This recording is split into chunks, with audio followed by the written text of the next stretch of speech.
Bago ang araw ng kasal ko, bumisita ako sa bahayng magiging biyenan ko. Nang pauwi na ako, nakalimutan kong dalhin ang kardigan ko nang bumalik ako para kunin ito. Sa mismong oras na iyon din, nagdesisyon akong i-cancel ang kasal. Nasa kalagitnaan na ako ngang biyahe mula sa bahay ni Ben. Papunta sa inupahan kong tsondo sa Mandaluyong nang bigla kong maalala ang kardigan ko, gumapang ang lamig sa likod ko.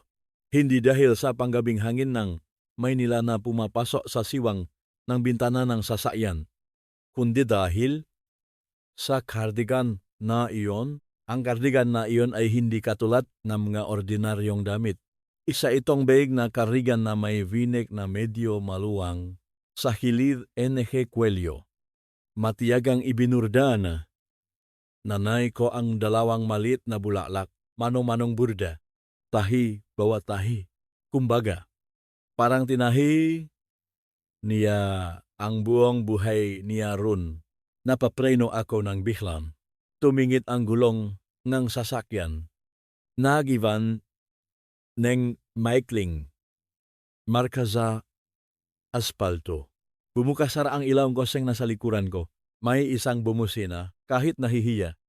Itinaas ko ang kamay ko bilang pahingingang pasensya mula sa rearview mirror. Tapos ay lumiko ako para maguturn.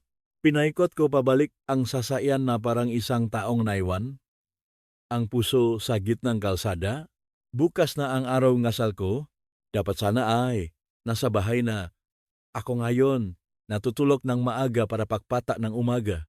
Makapunta na ang makeup artist sa hotel.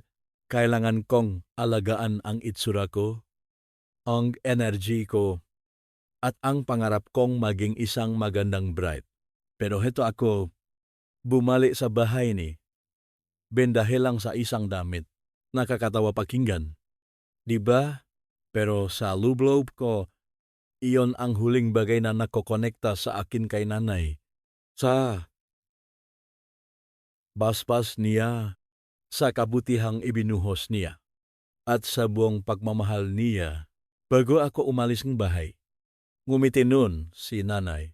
Ang nangingini niyang kamay ay hinimas ang kwelyong kardigan na iyon. Ang anak ko, bukas ay magiging asawa na nga iba. Suotin mo ito para hindi kalamijin. Ibinurda ko ang dalawang bulaklak na ito bilang simbolo ng dalawang salita. Kapayapaan at kasiyahan. Sinabi iyon ni nanay na mapanahong nanlalabo na ang kanyang paningin at humihina na ang kanyang pahinga. Namatay si nanay 1 taon na ang nakalipas. Sa isang malamig na gabi, na tulad nito, umiya ako hanggang sa mapaos ang boses ko. Pagkatapos noon, namuhay ako na parang pipi. Walang ibang inatupak kundi ang maktrabaho. Magipon. At subukang makabilingondo para mapanatak na si nanay kahit pawala na siya. Ang kardigan na iyon ay alaala at mensahe niya. Isang bagay na hindi ko kayang iwan sa bahay ng ibang tao. Kahit pa ang bahay na iyon ay magiging bahay ng asawa ko bukas. Huminto ang sasakyan sa ibaba ng condo building ng pamilya ni Ben sa Eastwood. Maputlang dilaw ang ilaw sa hallway. Umihip ang hangin sa mga puno. Napapaluskos sa madahon na parang may bumubulong. Bumaba ako ng sasakyan. Tumunog ang matulis kong sapatos sa sementong sahig. Sa glass door ng lobby, nakita ko ang sarili kong refleksyon. May bahagyang alon ang buhok ko. Dusty pink ang kulay na labi. At may manipis na eyeliner ang mga mata. Isang babae na malapit ng ikasal. Sabi ko sa sarili ko, Maya, kumalma ka. Bukas ang pinakamasayang araw mo. Pumasok ako sa loob ng elevator. Sa salamin, nakita kong nakangiti ako. Hindi iyon maliwanag na ngiti, kundi isang ngiting pilit para lang pakalmahin ang sarili. Para sa kasal bukas, Naihanda ko na ang lahat na parang naghahanda ako sa isang bagong buhay. Ang wedding dress na pinili namin ni nanay, 3 buwan na ang nakakaraan ay nakakahalaga ng 30,000 piso. Sabi ni nanay, masyadong mahal. Sabi ko naman, minsan lang ako ikakasal sa buong buhay ko. Gusto kong maging maganda. Ngumiti si nanay. Natutibak ang mga mata. Marunong nang magmahal sa sarili ang anak ko. Matagal nang naibok ni Ben ang hotel para sa reception. Bayad na ang down payment. Bilang panigurado, ang kondo para sa honeymoon namin sa Bonifacio Global City ay nakapanggalan sa akin. Ang lawat nito ay 120 square meters. Malapit sa isang magandang international school. Malapit sa ospital. At malapit sa parke. Inipon ko ang pera mula sa pagtatrabaho ko sa loob. 6 na taon, idinagda ko pa ang manang naiwan ni nanay. Sapat lang iyon para sa down payment at para makapag-loan sa bangko. Napakalambing ng pakakasabi nun ni Ben. Okay lang kahit nakapangalan sa'yo. Mag-asawa naman na tayo. Kung ano ang sa iyo ay sa akin din. Kung ano ang sa akin ay sa iyo rin. Naniwala ako. Naniwala ako gamit ang buong kabataan ko. Naniwala ako sa 5 taon naming relasyon. 5 taon na ang nakalipas nang makilala ko si Ben sa isang company outing. Kakapromote ko lang noon bilang project manager. At siya naman ang bagong pasok na lead engineer. Nanalo akong bagong model ngang laptop sa raffle ng araw na iyon. Nakusa si Ben na tulungan akong buhatin ang kahon. Ngumiti siya. Congrats ah. Ang ngiti niya noong oras na iyon ay parang malamig na simoy ng hangin. Nakakapanghina ng hindi mo namamalayan nang una kong makilala ang nanay niya. Hinawakan ni Tita Ros ang kamay ko. Kasing tamis ngang pulot ang boses niya. Gustong-gusto ni tita ang batang ito. Mukhang mabait, masipag. Hindi makapal ang makeup. Ang daming babae ngayon puro pagpapaganda lang ang alam. Hindi marunong makasikaso ang pamilya. Na-touch ako nang marinig ko iyon. Naisip ko sa sarili ko na nakahanap ako ang mabuting biyenan at si Dina. Ang kapatid ni Ben na college student pa lang noon. Masayang tinatawag akong ate. Nakukwento siya tungkol sa mapangarap niya. Sa amin nagaplano niya. At sinabing gusto niya akong tularan balang araw na maging isang independent woman. Niregaluhan ko pa nga siya ng mga self-help books tungkol sa career. Lahat ng mga imaheng iyon ay na-flash sa isip ko na parang pelikulang naka-fast forward nang tumunog ang elevator at bumukas sa floor ni na Ben. Naglakad ako palabas papunta sa hallway.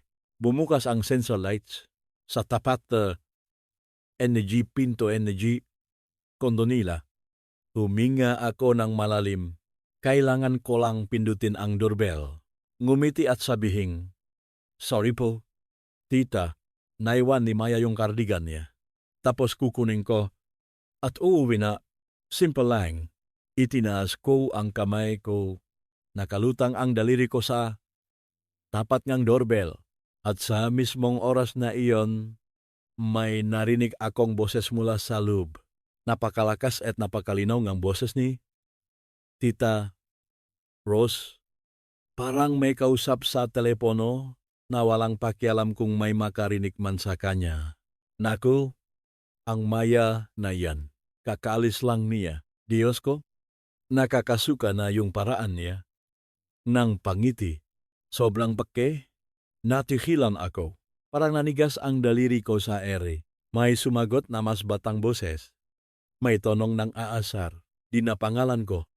Maanggaling mo naman umakting. Muntik na akong matawa sa harap niya kanina eh.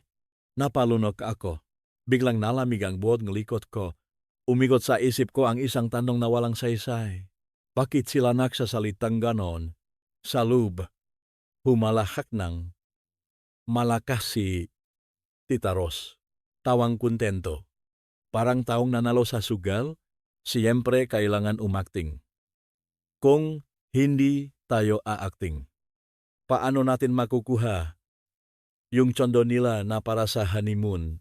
Yung condo na yon sa Bonifacio Global City, malapit sa International School.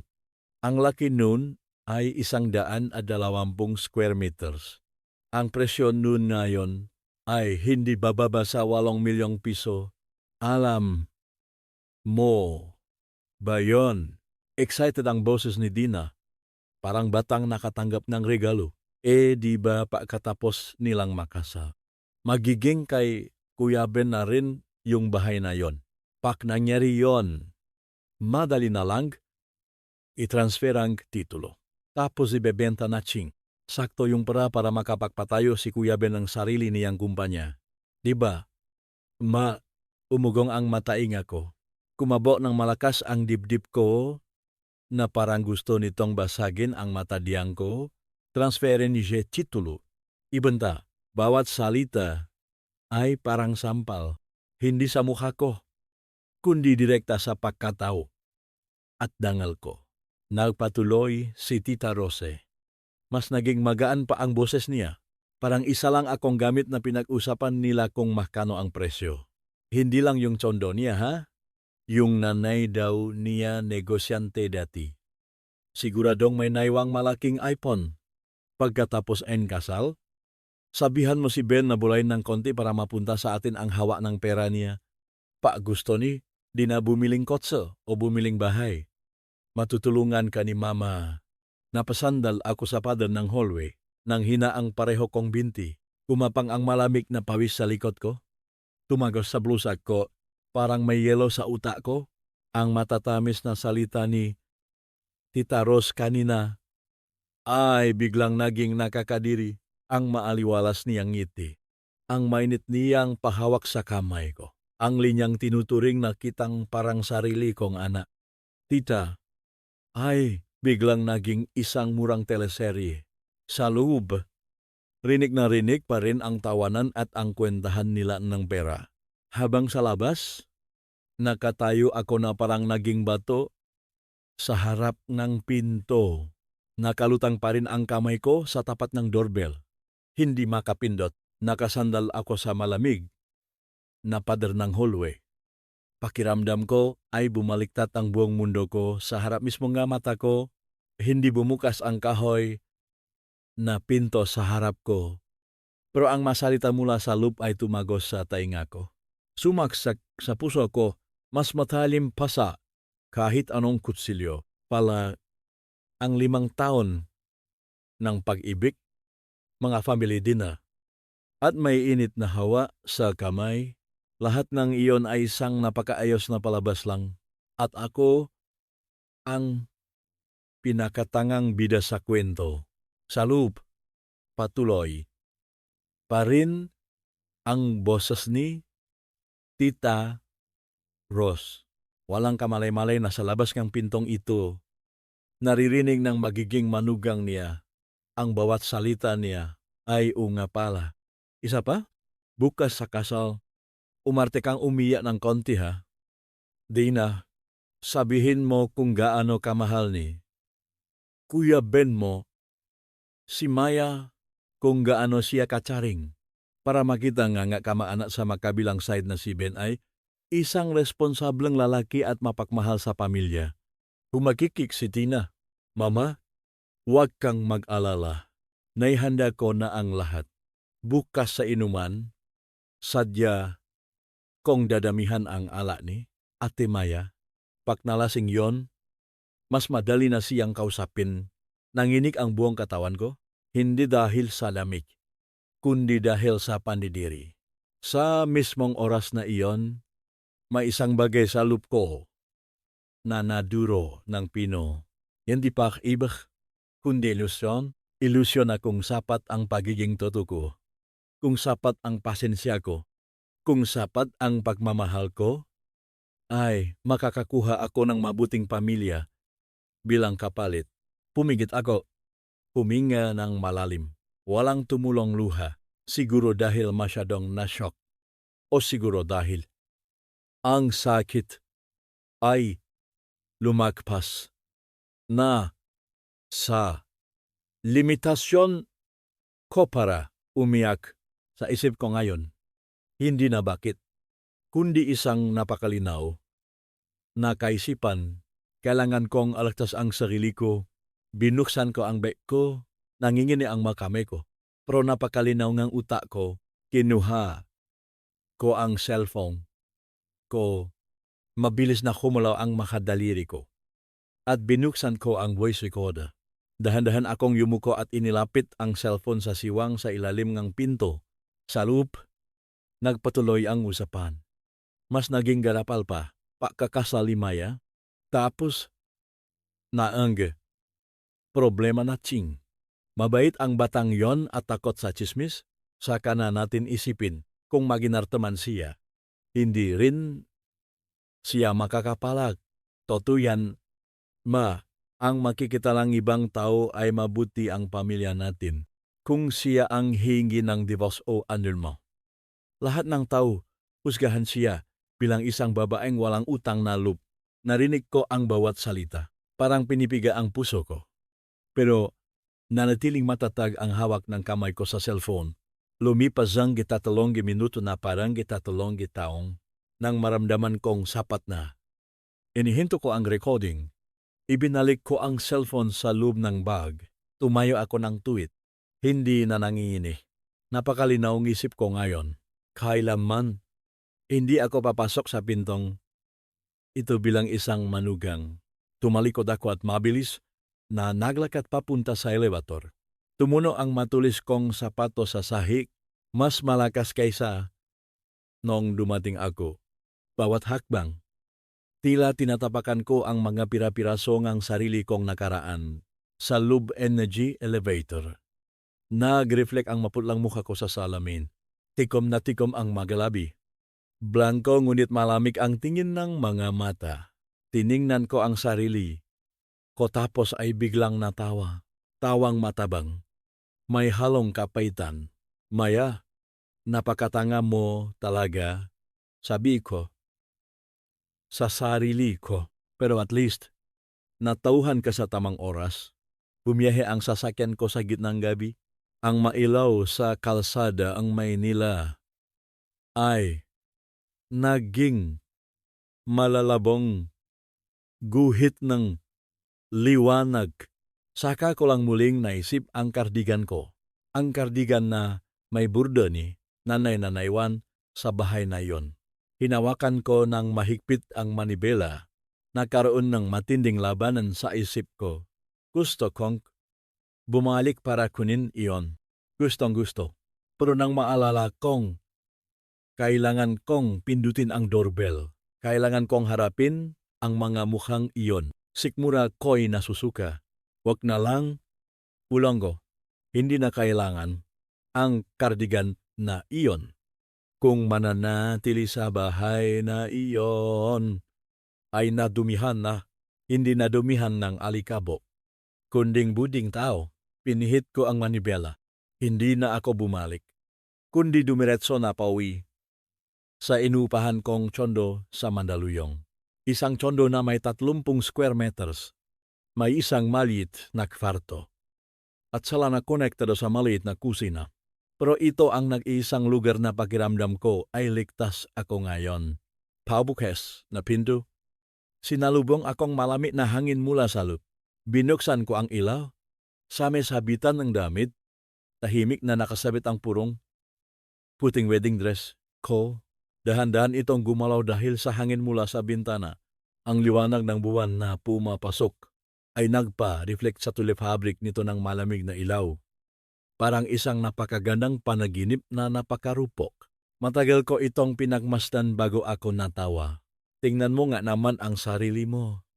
Mahinang sabi ko, napakaganda mo no sa sobrang ganda mo. Muntik mo nang ibaon ng buhay ang buong pakatao ko. Lumapit ako sa bintana. Binuksan ng kaunti ang kurtina.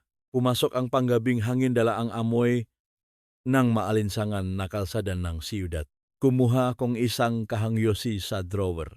Matagal na akong hindi naninigarilyo, pero ngayong gabi, kailangan kong isang bagay para mapanatiling gising ang isip ko, kumalat ang usok sa hangin, medyo mahapdi sa gilid ng mata.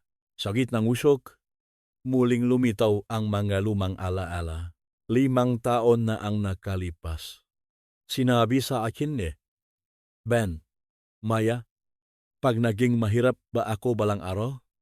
Mamalitin mo ba ako? Natawa ako habang tinatapik ang balikat niya. Kung mahirap man tayo, sabay tayong magsusumikap. Hindi ko kailangang maging mayaman. Ang mahalaga mabuti ang tao. Nang maalala ko iyon, naramdaman ko kung gaano ka-inosente ang mga salita ko noon. Ang nga tao, hindi sila mahirap sa pera. Mahirap sila sa pagkatao at karakter. Nag-vibrate ang cellphone ko. Bumalik ako sa realidad. Sa screen, nakapangalan si Ben. Matagal ko itong tiningnan. Hindi ako nakmadaling sagutin. Sa huli, pinindot ko ang answer button. Maya, nakauwi ka na ba kasing laming paring nga di ang boses ni Ben? Bakit hindi? Kanok text. Nagalala ako. Napasandal ako sa pader. Napakakalmado ng boses ko na kahit ako ay nagulat. Nandito na ako. Ganun ba? Napagod ka ba ngayong araw? Kumusta ang nanay ko? Muntik na akong humalaha ng malakas. Maikling sagot ko. Tumawa si Ben. Gustong-gusto ka talaga ng nanay ko. Panay ang papuri niya sa'yo. Maya, bukas, ikakasal na tayo, ha? Pinamasdan ko ang usok ng yusin na unti-unting nawawala sa hangin. Ben, dahan-dahan kong sabi, pwede ba akong magtanong ng isang bagay? Naman. Ano yon? Mahal mo ba ako? Sa kabilang linya. Nakaroon na saklit na katahimikan. Bakit mo biglang naitanong yan? Awkward siyang tumawa. Siyempre mahal kita. Kung hindi kita mahal, bakit tayo magpapakasal? Sagot ko, nagtatanong lang. Tama na. Huwag ka nang maisip ngang kung ano-ano. Pag malapit na ang kasal, normal lang na kinakabahan. Matulog ka na ng maaga, ha? Kailangan mong gumising ng maaga bukas? Sabi ko tapos ibinaba ko na ang tawag. Inilapak ko ang cellphone sa sofa. Hindi nasasaktan ang puso ko. Nanlalamis lang. Ang 3 minutong recording sa loop ng bag ko ay parang block ng yelo. Pero ito rin ang naisang bagay na pumipigil sa akin para hindi tuluyang bumigay. Tiningnan ko ulit ang wedding dress. Tapos ay iginala ko ang tingin sa maliit kong kwarto. Lahat na ito ay galing sa sarili kong pagsisikap. Ang trabaho ko, pera ko, ang bahay na ito, ang magapangarap ko. Ayos lang, sabi ko sa sarili ko, bukas, bago man hindi matuloy ang kasal.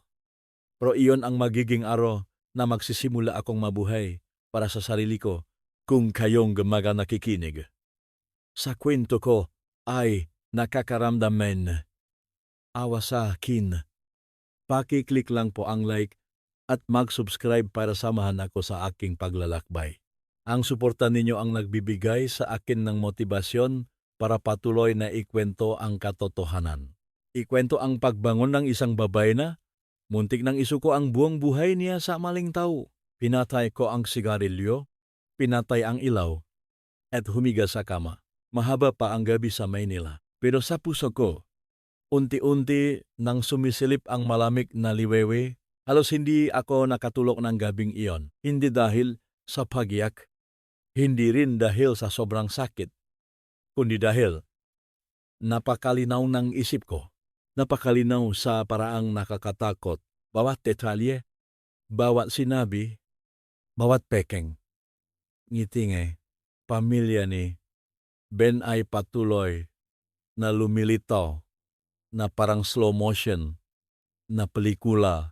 Paulit-ulit hanggang sa hindi ko na maiwasan. Ang pamilyar na kisamengang inupahang kwarto.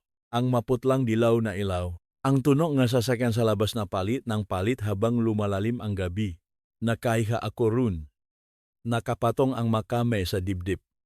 pinakikiramdaman ng regular na tibok ng puso ko. Nakakapagta ko. Tumitibok pa rin ito. Buhay pa. Kaya lang, wala na yung excitement na hinihintay ang bukas. Gayang dati, bukas sana ang araw ng kasal ko. Umupo ako, binuksan ang lampshade at hinila ang pinakailalim na drawer ngang lumang kahoy na lamesa ko. Sa loob noon, may nakasalansan na mga dokumento. Ang titulo ene kondo ko sa Bonifacio, Global City na nakapanggalan sa aking employment contract ko, payslip sa loob ng 6 na taon kong pagtatrabaho at isang maliit na brown envelope. Sa loob nun ay ang ATM card na pamana ni nanay. Medyo nanginginig ang mga kamay ko nang hawakan ko ang envelope na iyon. Minsang hinawakan ni nanay ang kamay ko. Mahina ang boses niya pero napakalinaw. Maya, itago mo ng mabuti ang perang ito. Huwag mong sasabihin sa pamilyang asawa mo. Hindi ako mapapahinatsay. Noong oras na iyon, iniwas ko ang kamay ko. Tinawanan pa siya at sinabing, Nay, masyado ka namang nag-isip. Ngayon, kapag naalala ko iyon, gusto ko na lang bumalik sa sandaling iyon. Yakapin si nanay ng mahigpit at sabihin, Sorry, Nay, kasi hindi ako naniwala sa iyo. Kinuha ko ang cellphone ko, isinyot ang earphones, at muling pinakinggan ang voice recording. Naku, ang maya na yan. Kakaalis lang niya, Diyos ko. Nakakasukan na yung paraan niya ng pangiti. Umalingaw-ngaw ang boses ni Tita Ros sa tahimik na kwarto. Rini na rini hanggang sa pahinga niya. Hindi ko ininskip o pinatay. Pinilit ko ang sarili kong pakinggan hanggang dulo bilang paraan para putulin ng tuluyan ang anumang daan pabalik. Pagkatapos kong pakinggan, pinatay ko ang cellphone at inilapag sa lamesa. Wala nang pagdududa. Wala nang baka mali lang ako ngang intindi. Wala nang baka nakamali lang ng salita ang nanay niya. Hindi ito misinterpretation. Isa itong sabuatan. Tumayo ako at lumapit sa sabitang ng damit. Nandun pa rin ang puting wedding dress. Tahimik at parang estranggero, hinawakan ko ang malambot nitong tela. Bigla ko nalang gustong tumawa. Sorry ha? Mahinang sabi ko, hindi mo kasalanan. Nakamali lang ako ngang piniling taong tatayo sa tabi ko. Ibinalik ko ang gown sa ayos nito. Tapos ay bumalik ako sa lamesa sa unang pagkakataon ng gabing iyon. Binuksan ko ang laptop ko hindi para magtrabaho, kundi para hanapin ang number ni Tita Rina. Si Tita Rina ay matalik na kaibigan ni nanay. Isa siyang abogada na nag-handle NSC civil cases noong nabubuhay pa si nanay. Madalas bumisita si tita sa bahay at laging sinasabi sa akin, dapat maging matapang itong batang ito paglaki. Huwag mong hayaang may mang-api sa iyo. Tiningnan ko ang oras. 3:00. 9 umaga. Huminto ang kamay ko sa screen. Nakdalawang isip ng saglit.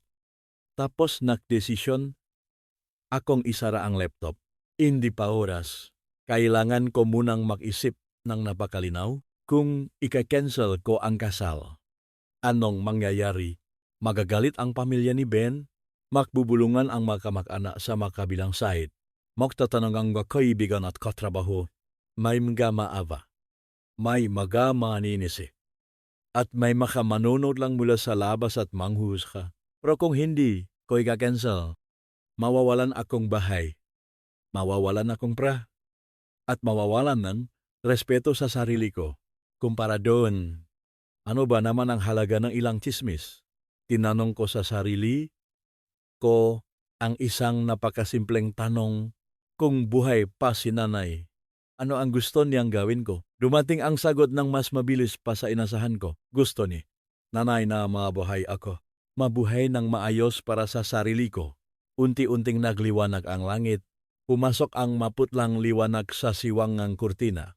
Binalot ang kwarto ng malabong abuhin na kulay. Bumangon ako at pumasok sa banyo. Ang malamig na tubig na ibinuhos ko sa mukha ko ang tuluyang gumising sa akin. Paktingin ko sa sarili ko sa salamin. Napansin kong nabago na ang tingin ng mata ko. Hindi na inosente. Hindi na puno ang pangarap, kundi may kalmado at paninindigan.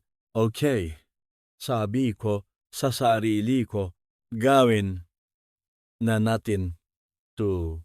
Nagpalit akong mayos na damit pang opisina. Puting polo, itim na slacks, at maayos na nakatali ang buho, hindi wedding dress. Hindi damit ang isang bride, kundi damit ng isang taong ayusin ang pinakamahalagang bagay sa buhay niya. Nagtimpla ako ang isang tasang black coffee. Kumalat ang kapait nito sa dila ko pero nakakapanatag. Sa isip ko, nasimula ng luminaw ang mga hakbang. Unang hakbang ipaalam ang pektensel ng kasal. Pangalawang hakbang iblok ang contacts para iwasan ang emotional manipulation. Pangatlong hakbang humingi ng tulong sa abogado para protektahan ang assets. At dangal ko, malinaw, direkta, walang paligoy-ligoy. Nag-vibrate ang cellphone.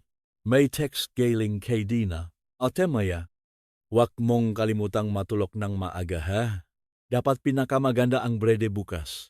Nabasa ko iyon at natawa. Isang tawa na hindi namapit. Huwag kang mag-alala. Sabi ko sa isip ko, bukas. Sobrang gising ako. Hindi ako nag-reply.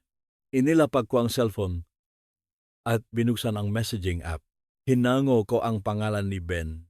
Ang profile picture niya ay ang picture naming dalawa na masayang nakangiti nung nakbakasyon kami sa Boracay nung nakaraang taon. Tinitigan ko ang picture na iyon ng ilang segundo bago. Ako, nag-type ng bawat salita. Ben, cancel na ang kasal. Hindi na tayo matutuloy. Walang karagdagang paliwanag, walang reklamo, walang eksklamasiyon puwan. Pinindot ko ang send. Nag-status na itong send.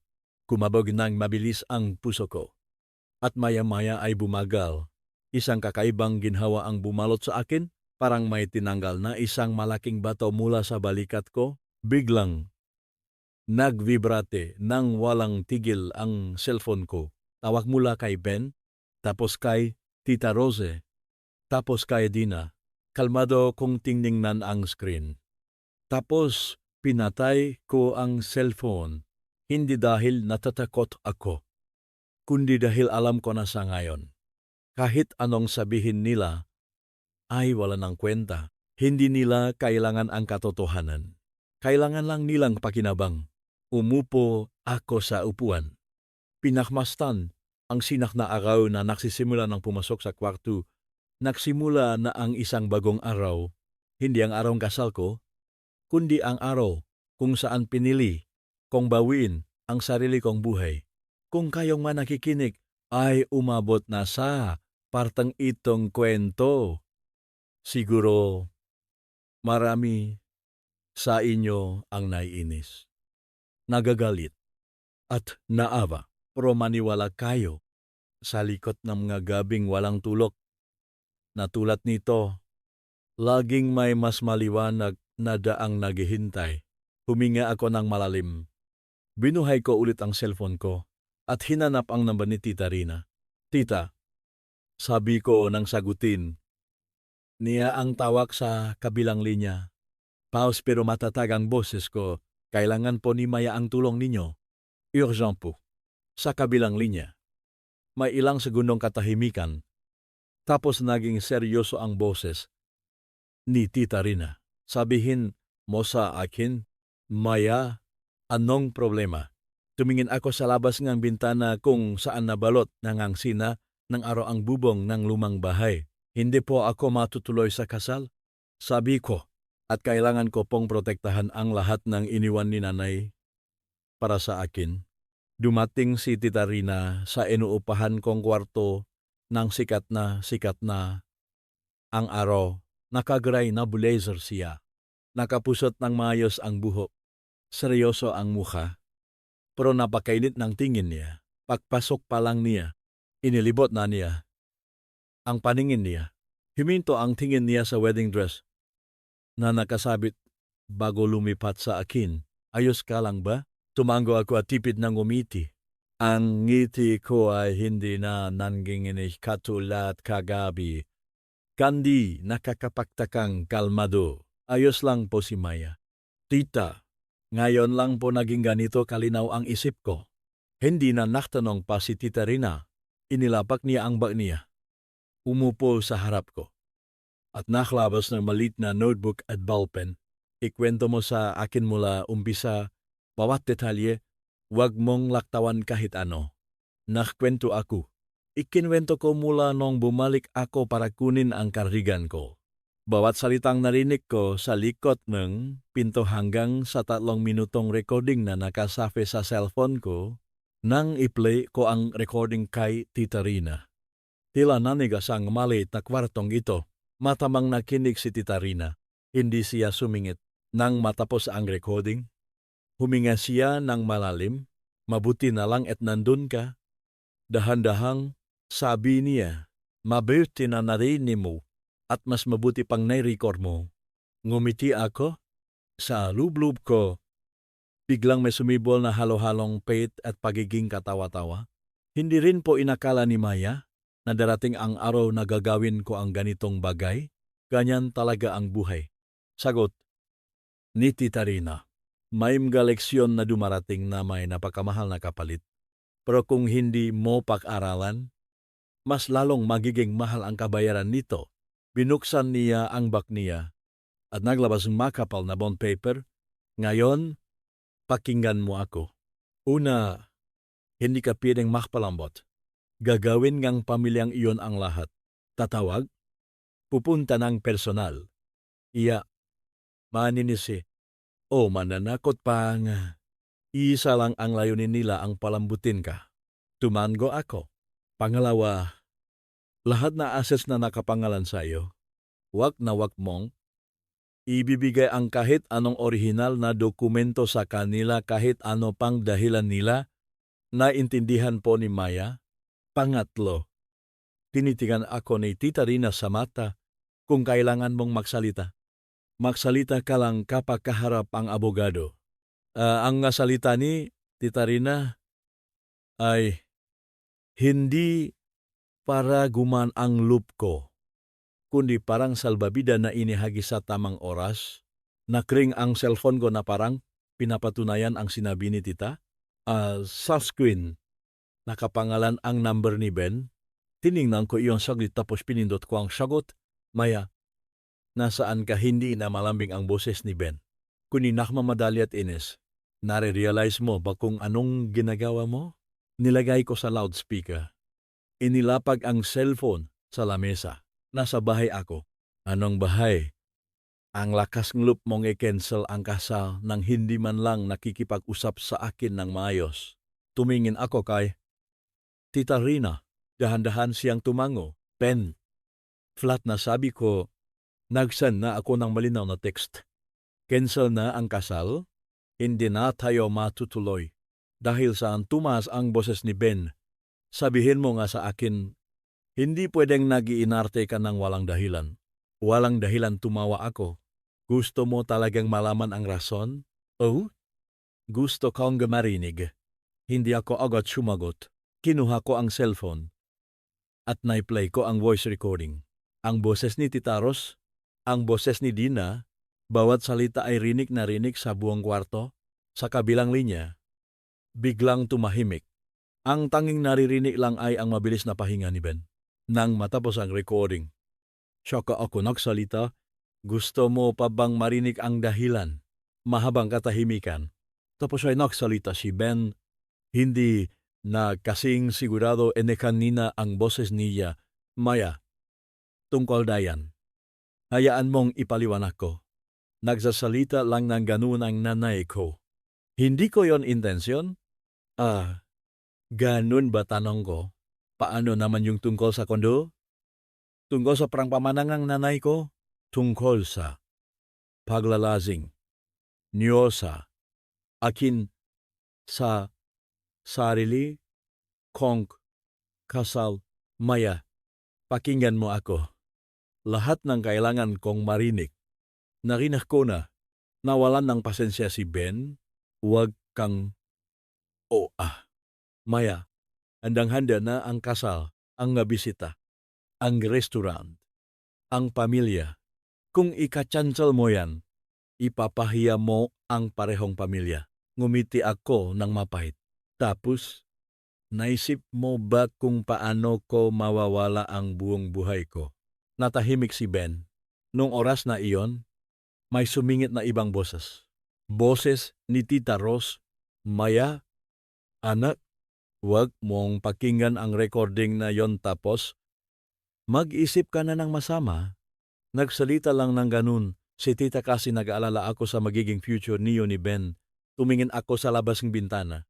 Nagkakasilaw ang sina nga araw.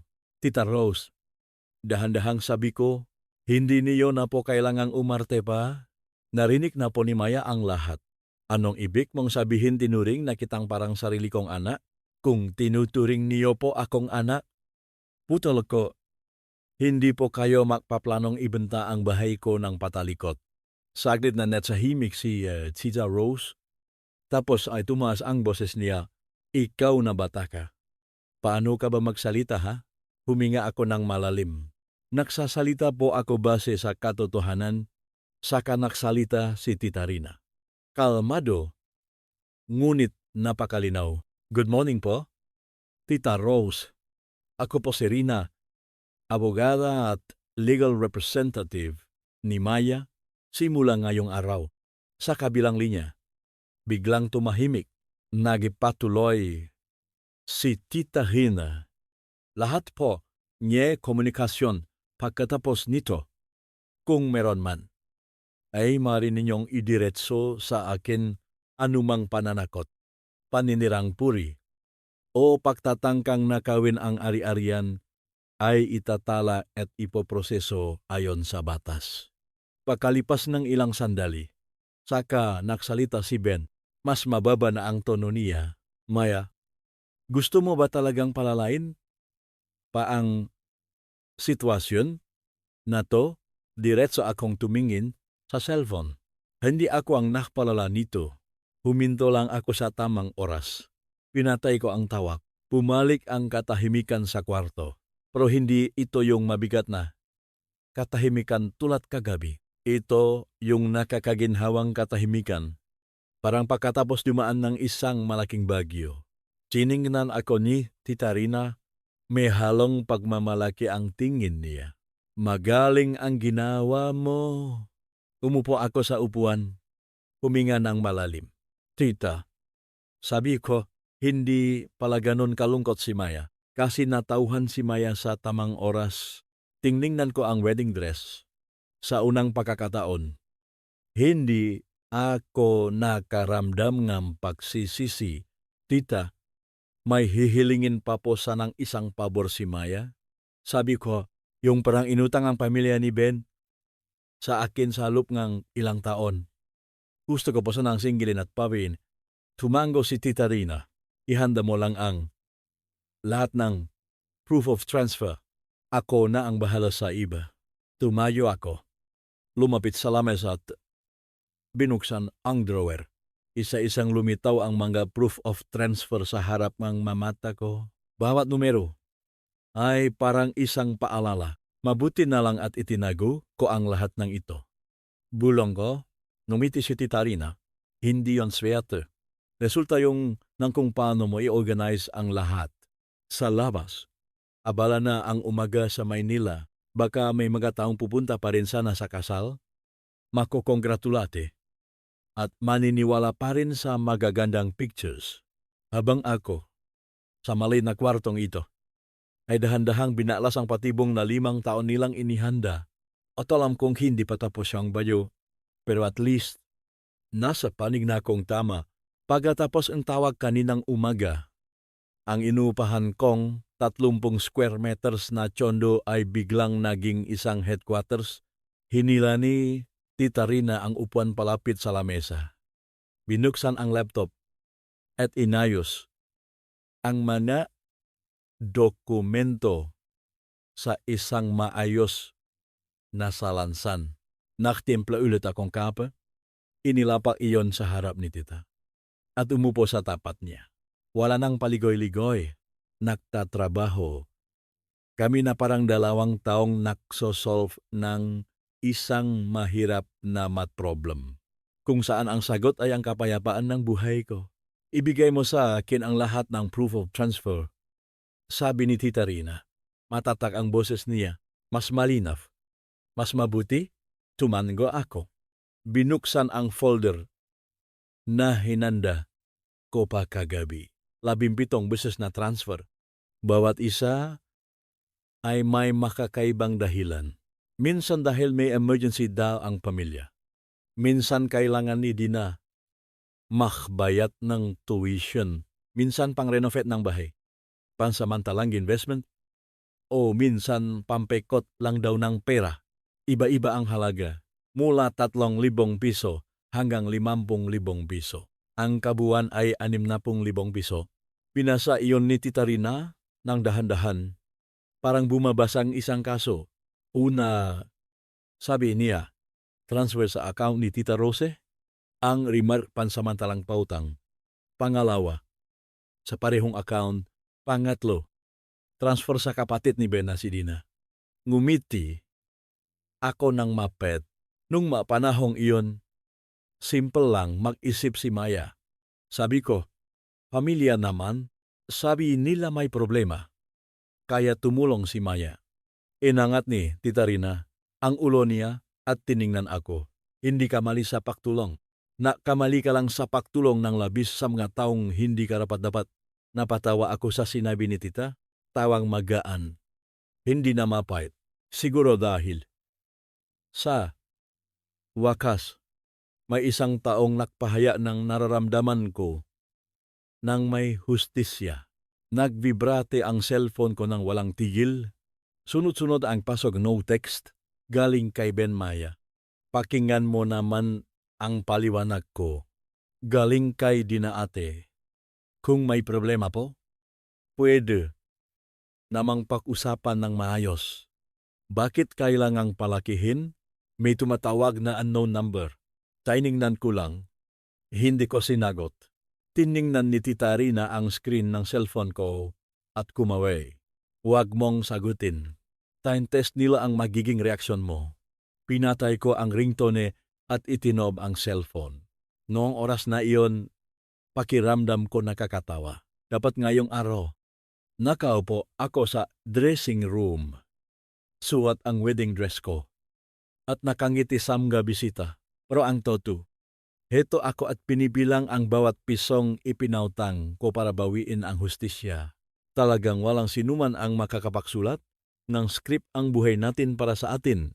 Pagdating ng tanghali, natapos na ni Tita Rina ang demand letter para sa pagbabalik ng utang. Malinaw, direkta, at walang halong emosyon. Binasa ko iyon ulit. Pakiramdam ko, kwentong ibang tao ang binabasa ko. Pirmahan mo. Sabi ni Tita, kinuha ko ang ballpen. At mariin kong pinirmahan ang pangalan ko. Nawala na yung nangingining na pirma ko nun. Tapos na tiniklop ni Tita Rina ang folder.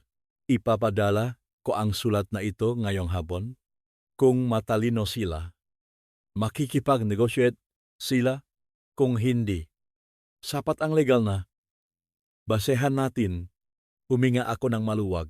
Tita, mas gumaan na ang pakiramdam ni Maya kasi tumigil na po ako sa panloloko sa sarili ko. Pagsapit ng hapon, nang umalis na si Tita Rina. Saka lang ako nakaroon ng oras para maupo mag-isa. Pumasok ang sinangang araw sa kwarto. Tumama sa puting wedding dress na nakasabit pa rin sa sulok. Pinakmastan ko ito. Lumapit ako at dahan-dahang hinaplos ang tela. Sorry ha. Mahinang sabi ko. Hindi ka pala para sa akin. Ibinaba ko ang gown. Maingat ko itong tiniklop at inilagay sa loob ng kahon. Hindi ko pa alam kung anong gagawin ko doon. Pero isang bagay ang sigurado ako, hindi ko ito susuotin para humabang papasok sa isang pekeng buhay. Tumunog ulit ang cellphone. Kaliwat kanan na. Tumatawag si Ben gamit ang landline ng opisina nila. Tiningnan ko ito saglit. Tapos, ay sinagot. Maya, paos ang boses niya. Gusto mo ba talagang palalain ang lahat hanggang sa ganito? Tumandal ako sa upuan. Kalmado ang boses ko. Hindi. Gusto ko lang bawin kung ano ang sa akin. Ibababalik ko ang pera. Pero parang awa mo na. Huwag ka na gumamit abogado. Pwede naman tayong mag-usap na tayong dalawa lang, di ba? Tumawa ako, pen, sa loob ng 5 taon. Sapat na ang naging pausap natin, Maya. Pag-isipan mo namang mabuti. 5 taon tayong nag-date. Hindi pwedeng dahil lang sa ilang salita. Buburahin mo na ang lahat. Hindi dahil, sagot ko, kundi dahil sa kung paano niyo ako tingnan. Sa kabilang linya, tumahimik. Kakausapin ko si Mama. Mahinang sabi niya, kahit sino pa ang gusto mong kausapin. Silang, sagot ko, pero simula ngayon, lahat ng usapin tungkol sa pera at sa dangal ko. Idan ni Diyos sa abogado. Binaba ko ang tawag. Ngayon, hindi na ako nanginginig. Hindi na nagsisisi. Hindi na nakdadalawang isip. Pagsapit ng gabi, nagluto ako isang simpleng bowl instant noodles. Kumain ako habang nakikinig sa malambot na musika. Sa unang pagkakataon, pagkatapos nga ilang araw, hindi na makulo ang isip ko. Bigla kong naisip, kung hindi nangyari ito, baka habang buhay akong magtitiis bilang isang mapagpasensyang asawa, bilang reserbang bangko ngang buong pamilyang asawa ko. Pak naisip ko yon, kinikilabutan ako tapos napapatawa. Nakaligtas ka rin, sabi ko sa sarili ko, kung gayong mga nakikinig ay narito pa rin. Kung naawa kayo sa akin at masaya, kayo na hindi, na ako nakdurusa ng tahimik, pakiclick ang like at mag-subscribe para samahan ako. Ang bawat suporta ninyo ay paalala na ang isang babaeng bumabangon para ipaglaban ang sarili niya ay hindi kailanman nag-iisa. Sinagabihan, pinuksan ko ang bintana para pumasok ang malamig na hangin. Sa unang pagkakataon, sa mahabang panahon, nakatulog ako ng napakahimbing. Walang panaginip tungkol sa kasal. Walang panaginip tungkol sa pintong nakabukas ng bahagya. Bukas, sigurado akong may bayo pa rin, pero handa na ako. Kinamagahan. Nagising ako.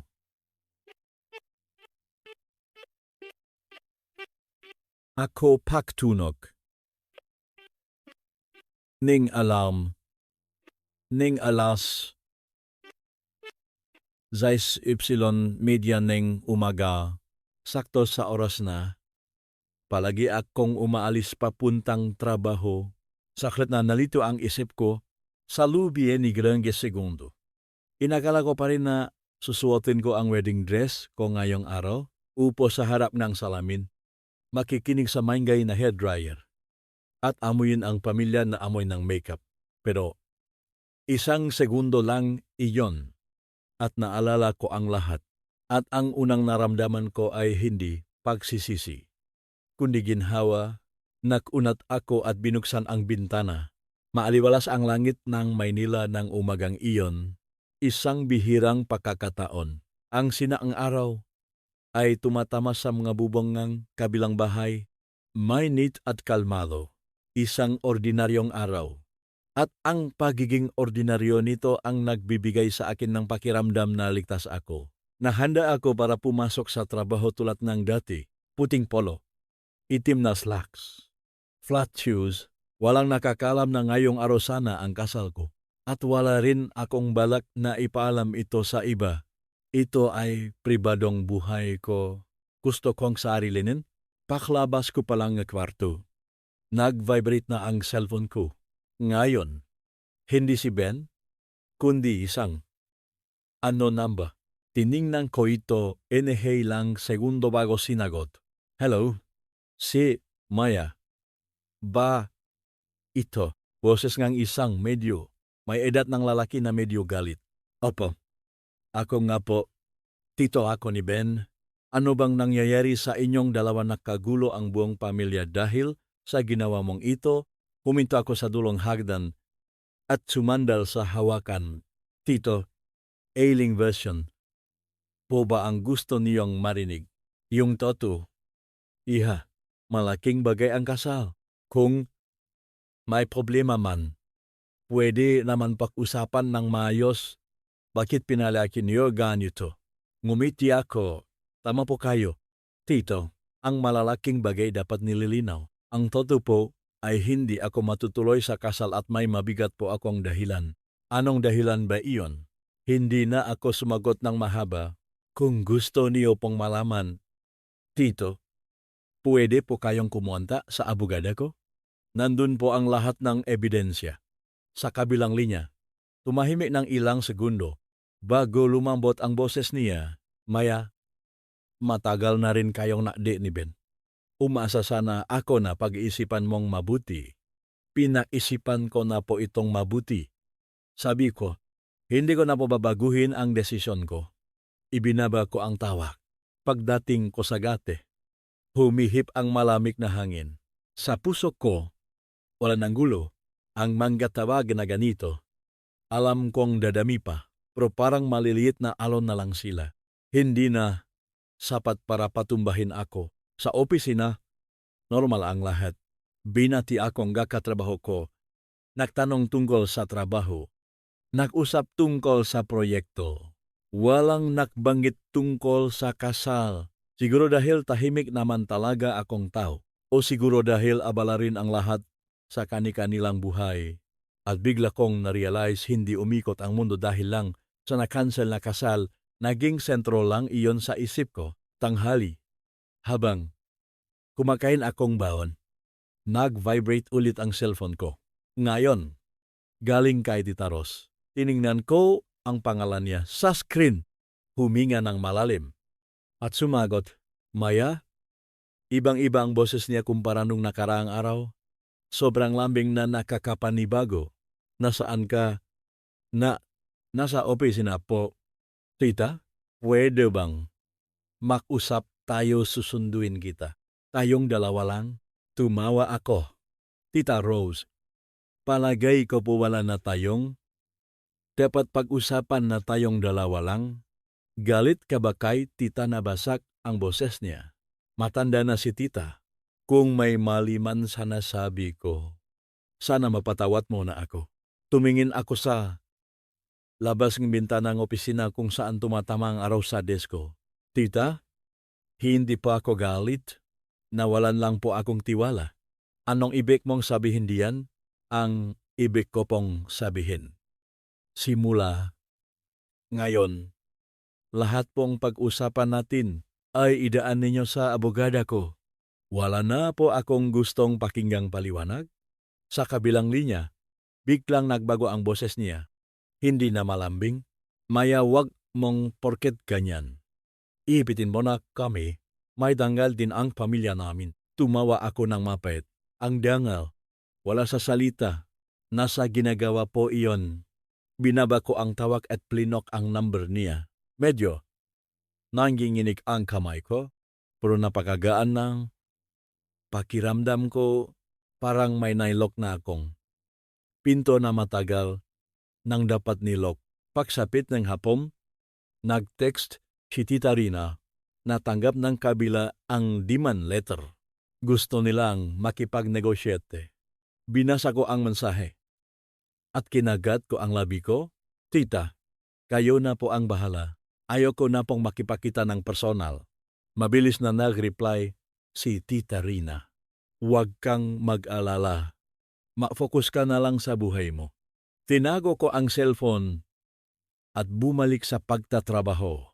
Sa isip ko, wala nang anino ng pamilya ni Ben. Kapalit nun ay ang mga plano para sa susunod na proyekto. May deadlines at may mga makamundong bagay. At ang mga makamundong bagay na ito ang nakpaparamdam sa akin na bumalik na ako sa tamang landas. Pagkauwi haling trabaho, duman ako sa convenience store sa ibaba ng kondo para bumili ng makakain. Habang nakapila sa cashier, doon ko lang na-realize na sumisipol ako ng mahina, isang nakasanayang bagay na matagal ko na palang hindi ginagawa pagdating sa kwarto. Nagluto ako simpleng hapunan, kumain habang nanonood ng balita, tuloy ang buhay. Hindi ito humihinto dahil lang sa isang kasal na hindi natuloy bago matulog. Binuksan ko ang cabinet, kumuha ako ng isa pang kardigan na tinahini. Nanay para sa akin na nakatago pa rin ng maayos. Sinuot ko ito at tumayo. Sa tapat salamin, soft paiga ang kulay. Simple ang kwelyo, medyo hindi pantay ang tahi. Pero mainit, Nay, mahinang sabi ko. Ayos lang po si Maya. Sa salamin, ang babaeng nakatingin sa akin ay hindi na mukhang pagod o natatakot. May kalmado siyang itsura. Isang taong nalampasan ang bagyo at alam kung anong gusto niya. Pinatay ko ang ilaw. Umiga at naka-silent ang cellphone. Wala nang tawag na makakahila sa akin pabalik sa nakaraan. Nakalok na ang pintong iyon at nasa kamay ko ang susi. 3 araw pagkatapos kong i-cancel ang kasal. Dumating din ang matagal ko nang inaasahan, hindi harap-harapang away, kundi mga bulong-bulungan. Kumakalat sa telepono, sa tingin ng mata, at sa mga tanong na parang inosente pero kasing talim ngang karayom. Kinamagahan, nakaupo. Ako sa desk ko nang lumapit ang isa kong katrabaho. Ang boses niya ay halong pagtataka at pagkaintriga. Maya, balita ko noong weekend. Managing problema ka daw? Inangat ko ang ulo ko at kalmadong ngumiti. Kinansel ko ang kasal ko. Nanlaki ang mamata niya. Seryoso, bakit ang biglaan? Hindi kami magkasundo. Ganun lang. Sagot ko, tumahimik siya ng ilang segundo bago tumango. Sabagay tama ka, panghabang buhay kasi ang kasal. Bumalik siya sa desk niya. Pero alam kong hindi matatapos ang kwento dun. Pagdating ng tanghali, nak-vibrate ang cellphone ko. Message mula sa isang lumang kakilala na ilang beses nang pumunta sa event ng pamilya ni Ben. Maya, totoo ba na kinansel mo? Yung kasal kasi kulang sa yaman si Ben. Pagbasa ko ng message, napatawa ako ng malakas. Hindi dahil masaya, kundi dahil nasanay na ako sa ganitong kadaling paninisi. Na-reply lang akong isang linya, hindi po ganyan ang kwento. Tapos ay inilapag ko ang cellphone. Hindi na ako nag-explain. Hindi na nakipagtalo. Pagsapit ng hapon, tumawag si Tita Rina. Sinisiraan ka na nila. Diretsong sabi ni Tita, sinasabi nila na minamaliit mo. Si Ben dahil mas mababa ang sweldo niya. At masyadong marami ang demands mo, nakatayo ako malapit sa bintana. Pinagmamastan ang agos taong umuwi sa ibaba. Tita, alam ko po, gusto mo ba na ipagtanggol kita at kausapin sila? Yumiling ako, kahit alam kong hindi ako nakikita ni Tita. Hindi na muna. Tita, ayoko nang makipagtalo. Napaisipan mo na ba ito ng mabuti? Opo, ang mga taong naniniwala sa akin, hindi kailangan ng paliwanag ko. Sa mga taong hindi naman maniniwala, sayang lang ang paliwanag ko. Huminga ng malalim si Tita Rina. Talagang kamukha ka ng nanay mo. Ngumiti ako. Ganito rin ang sinabi ni nanay nung minsan siyang na-misunderstand ng mga tao Sa mga sumunod na araw, kumalat ang kismis ng mas mabilis kaysa inaasahan ko. May mga paligoy-ligoy kung magtanong. May mga tumatahimik lang at kakaiba ang tingin sa akin. May isa lang akong naisip na paraan para harapin. Ito ang mamuhay ng normal. Pumapasok ako sa trabaho on time, nagtatrabaho ng seryoso, umattend ang meeting, gumagawa ng report, at nagpaplano ng proyekto na parang walang kasalanan na cancel. Sa gabi, nagluluto ako, nakbabasa na libro, nagbo-workout. Hindi nawala sa landas ang buhay ko dahil lang sa chismis. Minsan, pag magisa ako, naisip ko rin kailangan ko bang magbigay ng statement. Tapos naalala ko yung sakim na tingin ni Tita Rose sa likod ng pinto. Ang pagtawa ni. Di na nang pag-usapan nila ang tsondo, ang 3 minutong malamig na recording. At doon ko na-realize ang pagtahimik ko ngayon ay hindi dahil mahina ako, kundi dahil may danggal ako. Isang gabi, may tumawag mula kay Ben, unknown number ito, pero nakilala ko agad ang boses niya pagkasagot ko, Maya. Pause at pagod ang boses niya. Gusto ko lang itanong ang isang bagay. Ano yon? Minahal mo ba talaga ako kahit minsan? Sumandal ako sa upuan, pinagmasdan ang ilaw na tumatama sa pader. Minahal kita? Matapat kong sagot, bakit mo ko natis? Hindi kita natis. Putol ko, pero hindi ko kayang makmahal ng bulak. Sa kabilang linya, tumahimik. Maya, mahinang sabi niya. Ngayon ko lang na-realize na mali ako. Huminga ako ng malalim. Ben, mali man o hindi. Hindi na yung importante. Hindi mo ba ako kayang bigyan ng isa pang pagkakataon? Umiling ako. May mga pinto na kapag nasara na, masakit na kapa binuksan pa. Hindi na siya nagsalita. Natapos ang tawag sa katahimikan. Hindi ako nalungkot ng gabing iyon.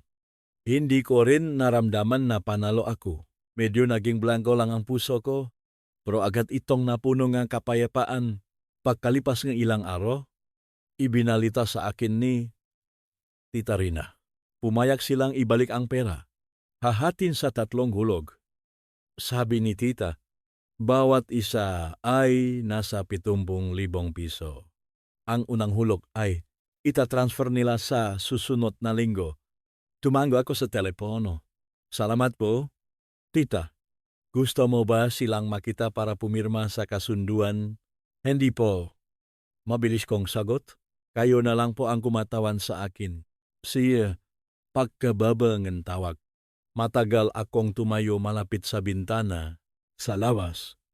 Nagsisimula nang bumukas ang mailaw ng siyudad.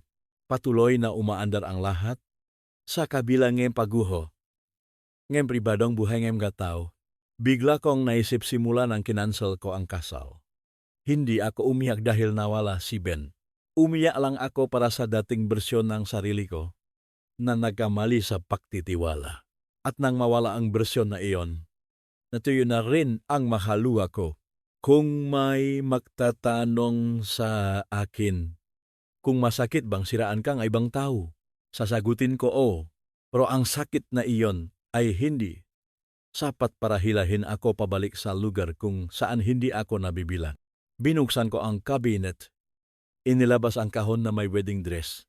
Hindi ko binuksan at hindi rin ako nakmamadali. Kailangan ng oras ng lahat ng bagay. Kasama na ang pag-let go, umupo ako sa gilid ng kama at binuksan ang notebook ko. Naksulat akong isang linya. Ang pagtahimik ay hindi dahil sa kahinaan, kundi dahil sapat na ang lakas mo para hindi na kailangang patunayan ang sarili kahit kanino. Sinara ko ang notebook at pinatay ang ilaw. Sa labas, dinig ang mga sasakyan at ang ingay ng buhay. Habang ako sa maliit na kwarto ko, natututong tumayo ng mag-isa sa hidna chismis. Lumipas ang linggong iyon ng napakabagal, parang sinasadya ngang siyudad na. Bagalan ang takbo para bigyan ako ng oras huminga. Pagpasok siya umaga at pag-uwi sa gabi, samga kalyang pamilyar na, may napansin akong kakaiba. Wala na yung pakiramdam nga ba na nakaupo sa dibdib ko. Kapalit nito, may isang balangkong espasyo na kalmado. Hindi nakakatakot, kundi parang kwartong kalilinis lang pagkatapos mapuno ng lumang gamit sa loob ng maraming taon, biyerno and apom. Habang nagdatapos ako ng weekly report ko, nag-vibrate ang cellphone, isang notification. Galing sa bangko. Napakaikli, napaka-flat, pero napatitig ako rito lang segundo. Nakapagtalang natanggap na pondo na nakakahalagang 70,000 piso. Tinitigan ko ang text na iyon.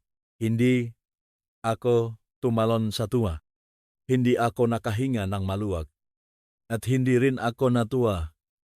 Gaya ang inakala ko, ang naramdaman ko lang ay isang malalim at matatak na pakiramdam. Parang may inilagay lang akong brick pabalik sa tamang pwesto. Tumawag si Tita Rina maya-maya. Nai-transfer na nila yung unang hulok. Sabi niya, hindi sila naglakas loob malate? Opo.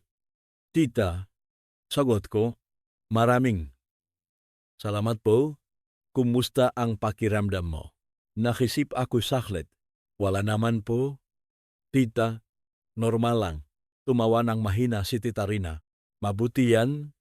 Ibig sabihin hindi ka na nasasakal ng bra. At hindi ka na nila kayang sakalin. Pakababa ang telepono. Sumandal ako sa upuan at tumingin sa labas kang bintana. Mababa ang maulap at maputla ang sikat ng araw. May dumaan nakatrabaho sa desk ko. Ngumiti at nagtanong, mukhang gumaan ang pakiramdam mo ngayon. Sagot ko, may natapos lang akong isang lumang problema. Anong problema ba yan at ganyan kakasaya? Natuto na akong maklet ko. Sabi ko habang nakangiti. Hindi na siya naktanong pa. Tumango na lang na parang naiintindihan niya. Tapos umalis. May mga bagay na kahit ikwento mo, hindi rin naman mas maintindihan ng iba. Kaya sapat na ang itago mo na lang sa sarili mo. Kinagabihan. Mas maaga akong umuwi sa kondo kaysa dati. Paupukas kumpendo. Sumalubong sa akin ang amoy ng kahoy. Pela. At amoy sarili kong buhay na binuhok ko. Binuksan ko ang ilaw. Umupo sa lamesa at binuksan ang mobile banking app. Tingnan ko ulit ang balanse ng account ko. Hindi para i-check, kundi para patunayan sa sarili ko na bumabalik na ang lahat sa tamang pwesto. Naalala ko yung nga panahong nata-transfer ako ng bradati, minsan habang kumakain, minsan habang may meeting, minsan hating gabi, nakakatanggap ako ng message na may family emergency bawat tapos kong mag-transfer. Lagi kong sinasabi sa sarili ko, ayos lang, maganda ang makatulong. Pero sa kalobluban ko, may bahagyang kaba na palagi kong binabaliwala. Ngayon, hindi ko na kailangang magbaliwala. Binuksan ko ang cabinet, nilabas ang kahon na may wedding dress at inilagay sa ibabaw ng kama. Bago umupo sa harap nito, sa loob ng mahabang oras, tinitigan ko lang ang kahon. Hindi ko binuksan. Alam mo ba mahinang sabi ko na parang kinakausap ang isang lumang kaibigan? May magabagay na maganda, pero hindi para itago. Sa huli, binuksan ko ang kahon. Mayos na nakatiklop sa lupang puting wedding dress. Walang ni isang lukot. Walang bakas ng araw na dati inaasam-asam ko. Hinawakan ko ang tule fabric nito. Malamig at magaan. Hindi na masakit. Hindi na naksisisi. Nostalgia na lang na napakalayo. Isinara ko ulit ang kahon.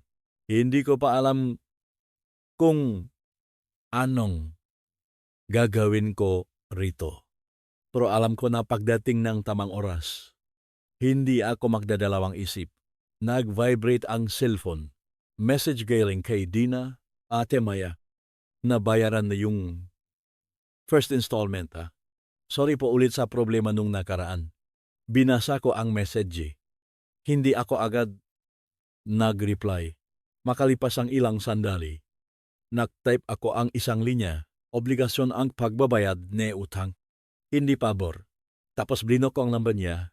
Wala nang dakdak salita. Hindi na ako nagbukas ng pinto para sa mga usapang hindi na kailangan noong weekend na iyon. Nilinis ko ang kwarto. Hindi para maging malinis, kundi para magtapon. Magtapon nga gagamit na konektado sa lumang alaala. Magamit na binili ko dati sa pag-akalang gagamitin ko kapa, lumipat na ako sa bahay ng asawa ko. Bawat gamit na tinapon ko, pakiramdam ko gumaan ng kaunti ang buong buhay ko. Tanghali, habang naklilinis na bookshelf, may nakita akong lumang picture. Picture namin ni Ben nung una naming bakasyon sa beach. Pareho kaming nakangiti ng malaki, magulo ang buhok dahil sa hangin. Tinitigan ko ito. Hindi ako nagalit. Hindi ako nalungkot. Naawalang ako sa 2 taong nasa litrato dahil minsan nilang inakala na mas simpi, lahat kaysa sa realidad.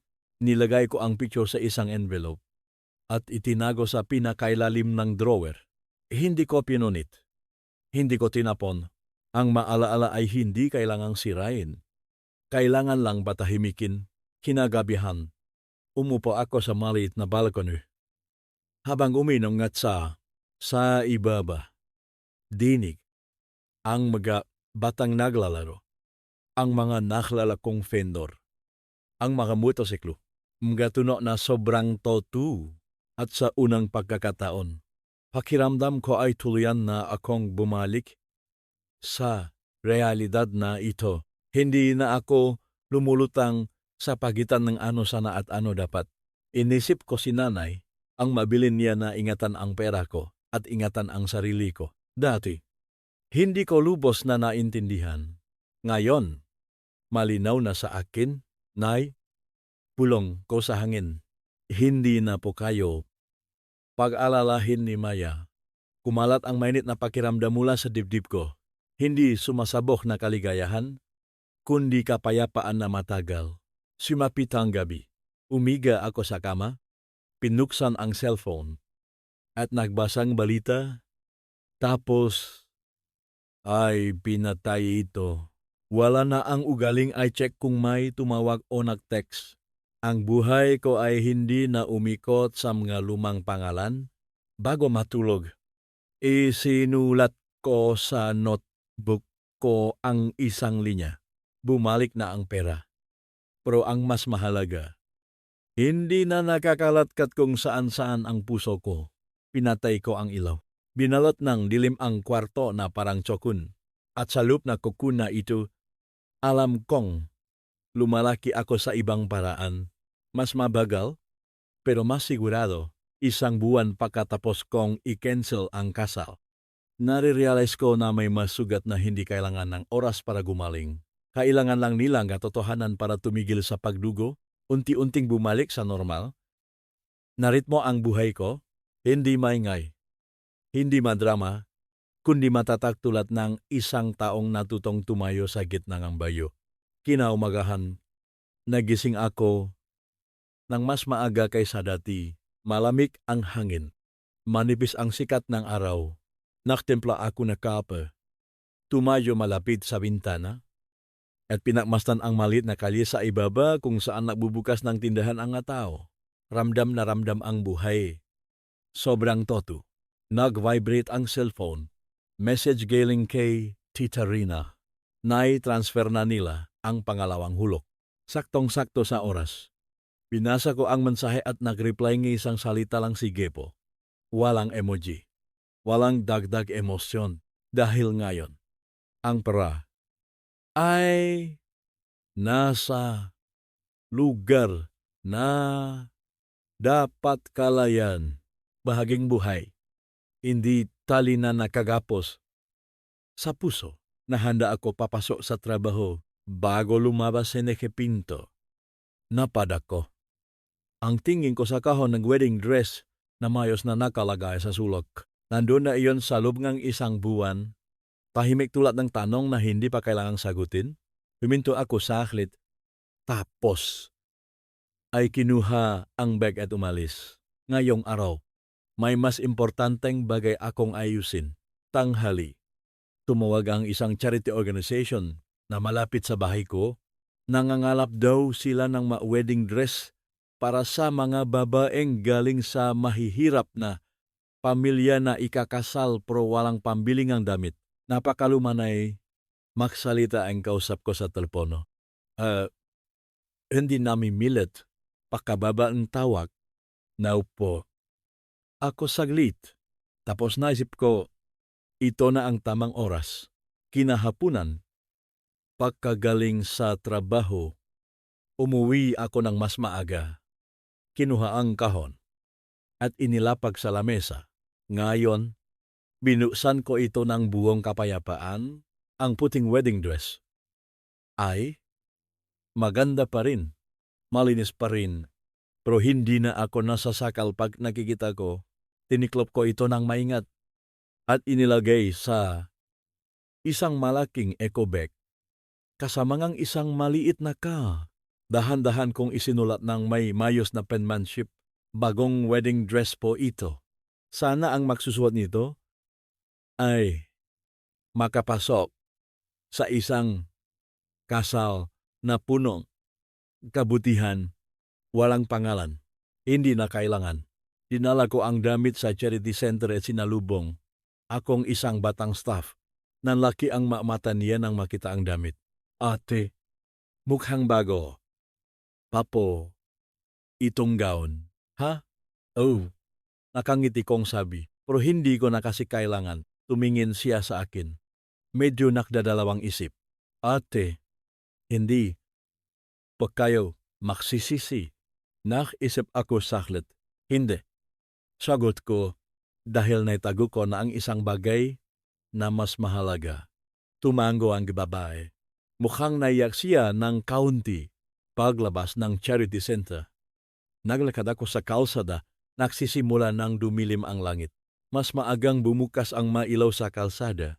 Hindi blanko ang puso ko katulad ng kinatakutan ko nun.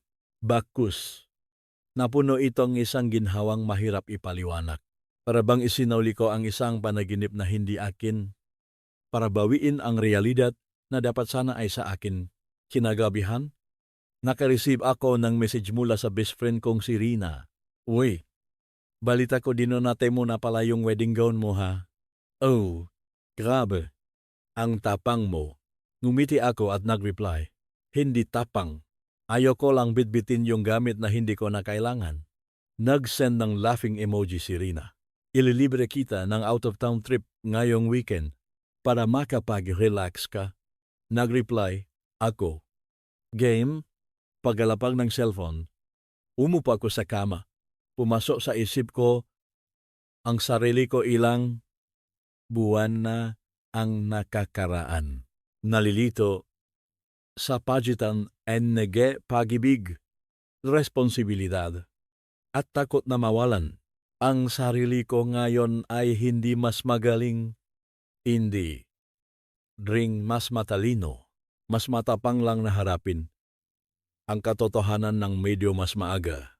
Noong gabing iyon, tumawag si Tita Rina. Ang huling hulog ay nakaskedulo sa susunod na linggo. Sabi niya, pagkatapos nun, tapos na. Opo, tita. Sagot ko, pasensya na po sa abala. Hindi naman ganun kaabala. Kumpara sa naranasan mo. Ngumiti ako. Tita, ayaw na po ni Maya na makarining kahit anong balita tungkol sa pamilya nila.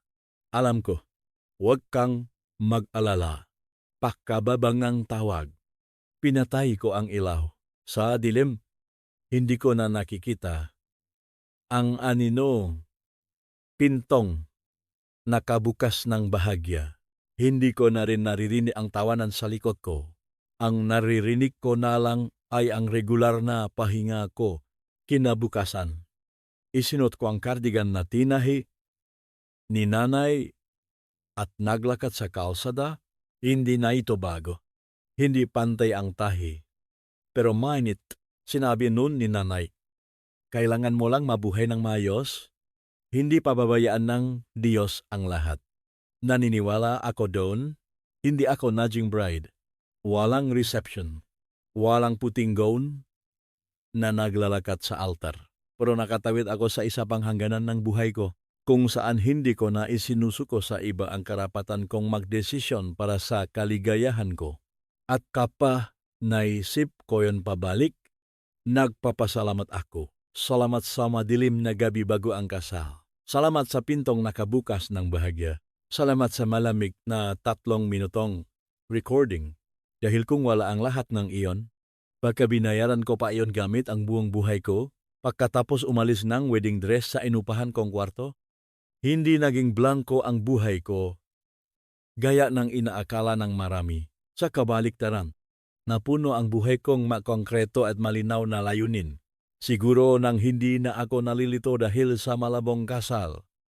Doon ko lang nakita kung gaano katuwid ang dinadaanan ko. Lunes umaga. Naglakad ako papasok sa malaking conference room bitbit ang makapal na dokumento. 3 buwan nang tumatakbo ang proyektong hawak ko. At ito ang pangunahing proyekto para sa end of year. Dati nung nahahanda pa ako sa kasal. Ilang beses kong naisip na ibigay na lang kay Ben ang presentation rights nito. Inisip ko noon na mag-asawa na naman kami. Kaya kung tutulungan ko siya, tinutulungan ko rin ang pamilya ko. Ngayon, tuwing naisip ko yon, napapangiti na lang ako. Tumingin ang department head sa buong meeting table. Maya ang magpe-present ngayon. Diba? Opo. Sir. Sagot ko nang tumayo ako sa harap ng screen. Tiningnan ang mga numero, graphs, at plano na pinaghirapan kong gihanda. Biglang naging napakapamilyar nito sa akin. Ito ang stage ko. Hindi kailangan ng makapal na makeup. Hindi kailangan ng white gown. Kailangan lang ng focus at galing. Nagsalita ako ng tiya-tiratso. Walang nautaw. Walang pag-alinlangan. Sinagot ko ng maikli at malinaw ang mga tanong ng Board of Directors. Isang direktor ang panay ang tango habang nagsusulat. Pagkatapos ng meeting, tinapi ng department head ang balikat ko. Good job. Ngumiti ako. Ginawa ko lang po ang trabaho ko. Sir, tanghali. Habang kumakain kami nga katrabaho ko, biglang nagtanong ang isang senior namin. Maya, balita ko galing ka sa isang masamang karanasan. Ibinaba ko ang kutsara. Tumingin ako sa kanya at kalmadong ngumiti. Hindi naman po, huminto lang po ako bago mahuli ang lahat. Tinitigan niya ako bago tumango. Kailangan din talaga ng tapang para huminto sa tamang oras. Doon ko na-realize na hindi naman pala lahat ng huhusga. May mga taong kapag nakita nilang nakatayo ka ng tuwid, kusang irerespeto ka. Pagsapit ng hapon, nag-text si Tita Rina, confirmed na ang huling hulog, settled na lahat. Pinasa ko iyon na walang kaba, walang excitement, magaan lang. Si Po, Tita, kinagabihan. Tinawagan ko ang isang taong matagal ko nang hindi nakakausap, si Aling Ida. Lumang kapitbahay ni nanay. Hello, Aling Ida. Aba, si Maya, ba ito napatawag ka? Kumusta ka na? Na, ayos lang po. Magtatanong lang po sana ako. Dati kasi mahilig magbilin si nanay sa inyong gamit. Meron pa po kaya? Tumahimik si Aling Ida ng ilang segundo. Mayroon. Na, isang lumang eco bag ang iniwan niya. Naitago ko pa ng mayos. Tumango ako ng dahan-dahan. Parang may bumara sa lalamunan ko. Si Po, Aling Ida, pupuntahan ko po. Noong weekend, Bumalik ako sa lumang subdivision kung saan kami nakatira dati. Ganon pa rin ang maliit na eskrita. Yung sari-sari store lang, sa kanto ang nagiba ang may-ari. Inabot sa akin ni Aling Ida ang isang light blue na eco bag. Sa loop, may ilang lumang picture, isang maliit na notebook, at isang manipis na envelope. Binuksan ko ang notebook, ang penmanship ni nanay. Medyo nakahilig at pamilyar. Maya, anak ko, kung nababasa mo ito, ibig sabihin, wala na ako sa tabi mo, huwag kang malungkot. Sana mabuhay ka ng maayos para sa sarili mo. Matagal akong nakatayo lang. Ang mga salitang iyon ay hindi nagturo sa akin na magsakripisyo, hindi nautuo na magtis. Tinuruan lang akong isang bagay mabuhay ka ng maayos para sa sarili mo. Bago umuwi, duman ako sa kondo ko sa Bonifacio, Global City, ang tsondo na hindi man lang natapakan ngang pamilya ngang sanay biyenan ko. May amoy lang ng bagong pintura. Sikat ng araw. At katahimikan, binuksan ko ang pinto. Tumayo ako sa gitna ng malawak na sala. At biglang napatawa, at least, hindi ka nawalan ng bahay? Sabi ko. Sa sarili ko, kinagabihan. Tinawagan ko si Rina. Lilipat na ako sa bagong kondo next week. Seryoso kong sabi, okay ka na mas maayos pa pala kaysa sa inaasahan ko. Si tutulungan kitang magayos. Si nang gabing iyon, natulog ako sa sahing salang bago kong kondo, walang kama. Manipis na kumot lang. Mataas ang kisama. At malambot ang dilaw na ilaw. Sa unang pagkakataon, naramdaman ko na ang future ko ay hindi na nakadepende sa pangarap ngang pag-asawa. Pwede itong magsimula sa isang walang lamang bahay, isang babae, at maraming kalayaan. Kinamagahan. Nag-vibrat ang cellphone. Notification mula sa bangko na kapagtala ng natanggap na pondo na nakakahalagang 70,000 piso. And huling-hulo, tiningnan ko ang screen saglit at pinatay ito. Tapos na ang lahat. Wala nang nakatali, wala nang pananagutan. Nagtimpla akong kape. Tumayo sa balcony. Pinakmasdan ang siyudad na nagsisimula ng gumising. Sa isip ko, wala nang tanong na paano kung isang napakalinaw na katotohanan lang ang meron. Tama ang naging desisyon ko. Siguro nga wala akong magandang kasal. Pero mayroon akong buhay na nakumpisa pa lang. At sa buhay na ito, hindi ko kailangang yumuko sa kahit kanino para lang makaramdam ng pekeng kaligtasan. Sinilit ko ang kardigan ni nanay. Lumabas kondo. At nilo ang pinto. Ang tunong ng susi ay parang isang maring tuldok na nagtatapos sa lumang kabanata. At habang naglalakad ako pababang hagdan, alam ko na sa harapan ko ay hindi paraiso, kundi ang landas na sarili ko mismo ang pumili. Makalipas ang 2 linggo sa bagong tsondo sa Begese, nasasanay na ako sa pakiramdam niya mag-isang nakatira sa mas malaking espasyo sa umaga. Pumapasok ang araw sa malaking bintana. Tumatama sa sahi na wala pang gamit at gumagawa ngang mahahaba at tahimik na linyang liwanag. Wala nang tawak na nagmamadali. Wala nang messages na naktatanong na may halong pag-usisa. At lalong wala na yung pakiramdam na kailangan kong mag-report kahit kanino kung nasaan ako at anong ginagawa ko. Nung unang mga araw, hindi ako makatulog ng maayos. Hindi dahil sa stress, kundi dahil nasasanay pa ang isip ko sa absolute freedom. Pero ilang araw lang, nakatulog din ako ng mahimbing. Tulog na walang panaginip tungkol sa kasal. O sa pintong nakabukas ng bahagya at lalo na walang sakim na tingin mula sa likuran. Sa opisina, tumigil na ang gamaya tao sa pagtatanong. Ang kwento ng cancel kong kasal ay hindi na hot topic. Bumalik sila sa sarili nilang KPI, deadlines, at problema sa buhay. Narealize ko ang isang simpleng katotohanan, hindi humihinto ang mundo dahil lang sa trahedya mo. Tulad ng hindi ito humihinto para sa kasiyahan ng iba. Isang hapon, pinatawag ako ng department head sa opisina niya. Maya, sabi niya, pinag-iisipan NG management na bigyan ka NG bagong responsibilidad. Mas malaki ang pressure, pero mas marami ang opportunity. Umupo ako ng tubet at nakinak. Handa ka ba? Handa po ako. Sir, walang kaba kung sagot. Ngumiti at tumango ang boss ko. Alam kong kaya mo. Paglabas kong kwarto, ramdam ko ang bilis. Ang tibok, ang puso ko, hindi dahil sa takot, kundi dahil sa excitement. Pamilyar ang pakiramdam. Pero matagal ko nang hindi hinayaan ang sarili kong i-enjoy ito.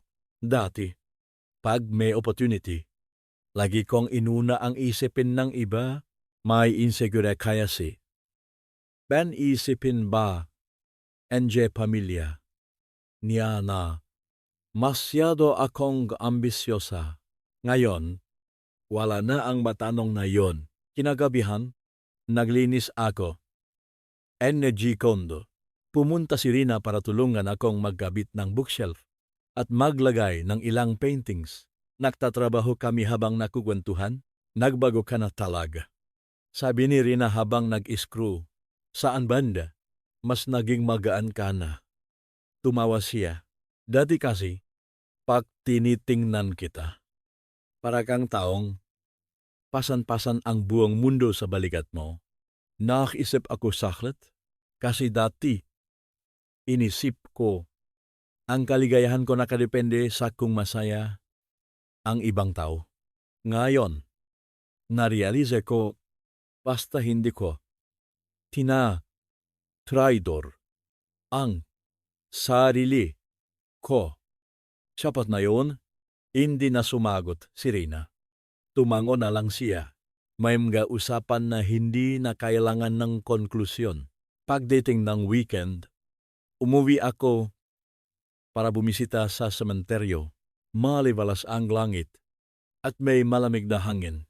Nagalay akong maliit na bogwat sa bundok ni nanay. At matagal akong umupo ron. Hindi ako umiyak o nagreklamo. Kinwentuhan ko lang siya tungkol sa mga simpleng bagay, trabaho, pagkong, tsondo, at mga niluluto ko. Nay, mahinang sabi ko, okay na po si Maya. Hindi ko na po kailangang pilitin ang sarili ko. Umihip ang hangin sa mga puno. Lumuskus ang makadaon. Pakiwari ko. Yun ang sagot ni nanay. Pawi. Dumaan ako sa grocery para bumili ng ilang gamit. Habang nakapila, napansin ko na lang na. Nakangiti ako. Walang espesyal na rason. Sadyang ang sarap lang ang pakiramdam na nabubuhay. Isang gabi, habang nakababasa na libro, may nag-text sa aking galing sa unknown number. Napakalimaya. Ako to, gusto ko lang sabihin. Sorry, tinitigan ko iyon ng matagal. Hindi ako kalit. Hindi ako nanginginig. At wala akong pakialam na mag-reply. Sa huli, dinelete ko ang message. Hindi dahil malupit ako, kundi dahil wala na akong obligasyon na magpanggap na nagpapatawad para lang gumaan ang pakiramdam niya.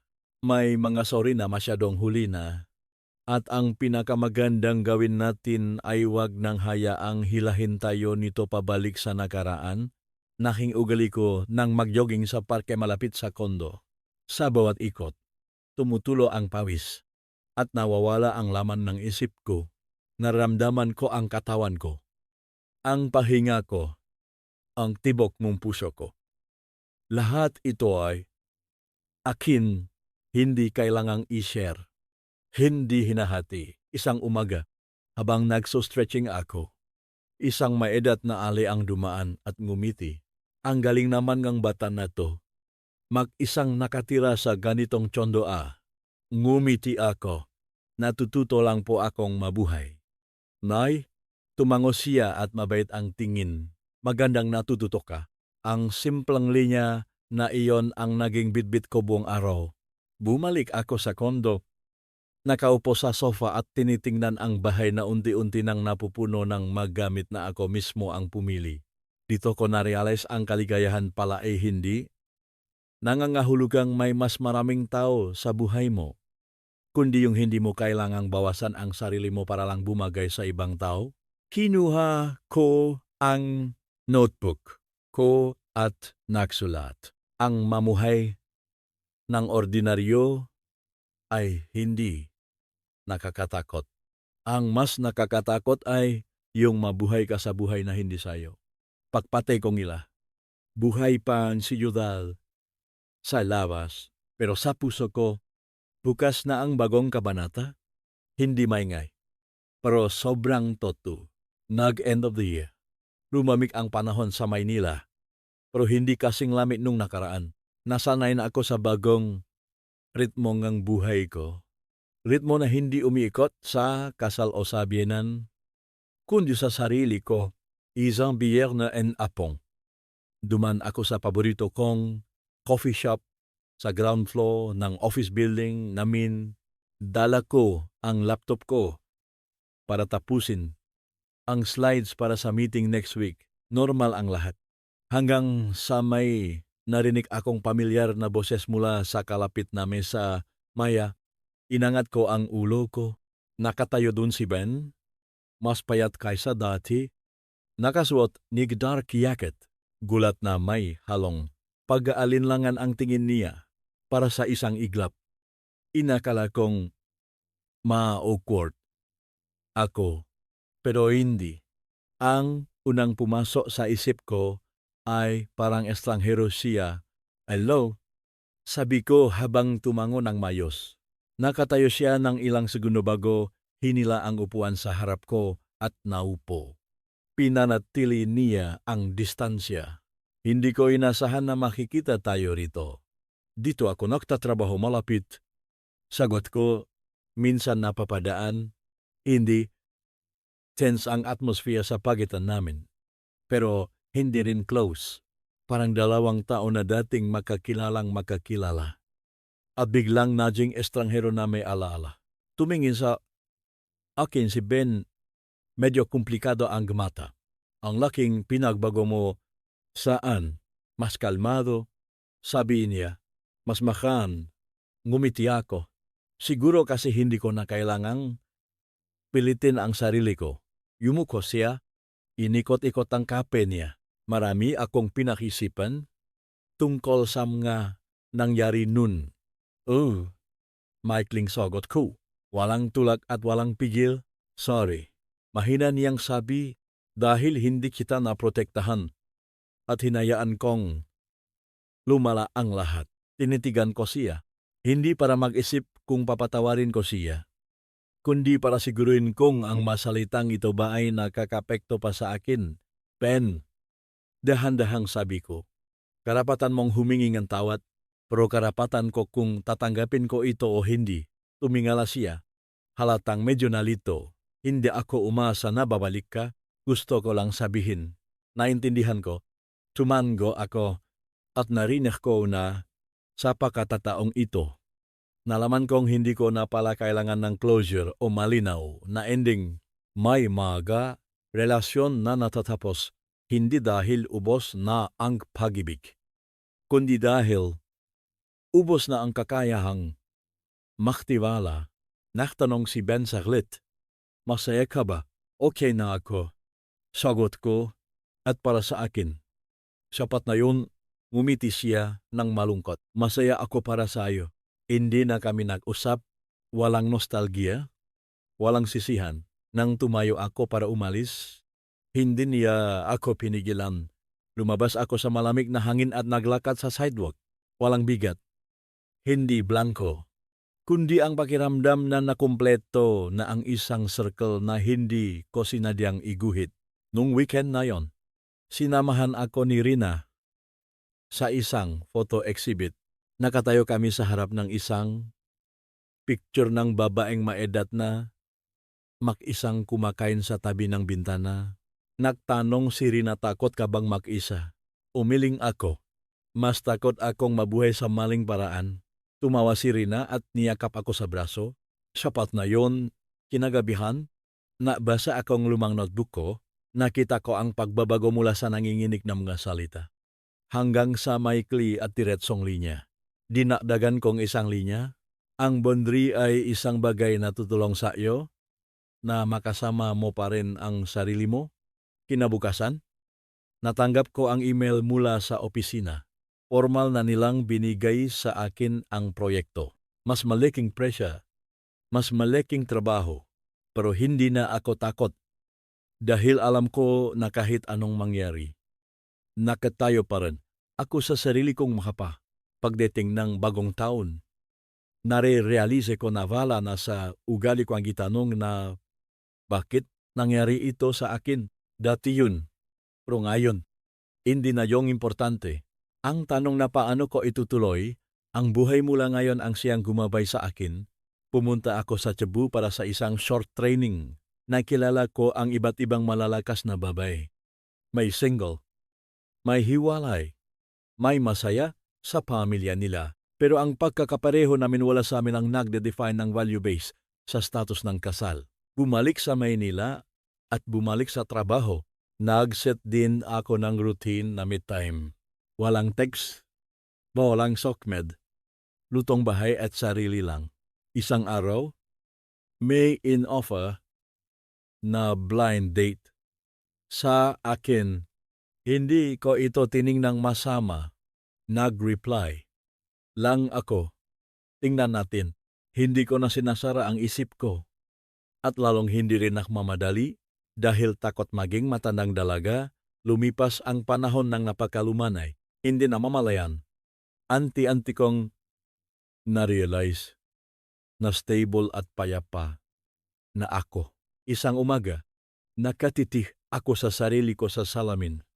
Suot ang paborito kong cardigan, hindi dahil nanlalamig. Ako o mahina, kumpleto sapat. Ang kwento kong ito ang pagkansela na kasal isang araw baho. Ang seremonya at ang pagliligtas ko sa sarili ko ay hindi lang sariling kwento. Isa itong paalala sa lahat, lalo na sa mga kababaihan sa isang relasyon o kasal. Hindi sapat ang pag-ibig kung walang respeto, honesty, at kalakasan. Huwag kang papasok sa relasyon na kailangan mong isakripisyo ang dangal mo dahil lang takot ka sa chismis. Sa edad o sa pag-isa, ang pinakamalaking leksyon dito. Ang babae ay dapat kayang buhayin ang sarili niya financially, matatag, emotionally, at marunong maglagay ng boundaries. Ang taong tunay na nagmamahal sa iyo ay hindi ka ituturing na asset at hindi babalewalain ang mga sakripisyo mo. Kapag naging sapat ang lakas mo, napiliin ang sarili mo. Hindi ka na matatakot na mawalan ng gataong. Hindi karapat-dapat kung nakatayo ka ngayon sa harap kang malaking desisyon. Uminto ka saglit at pakinggan mo ang sarili mo.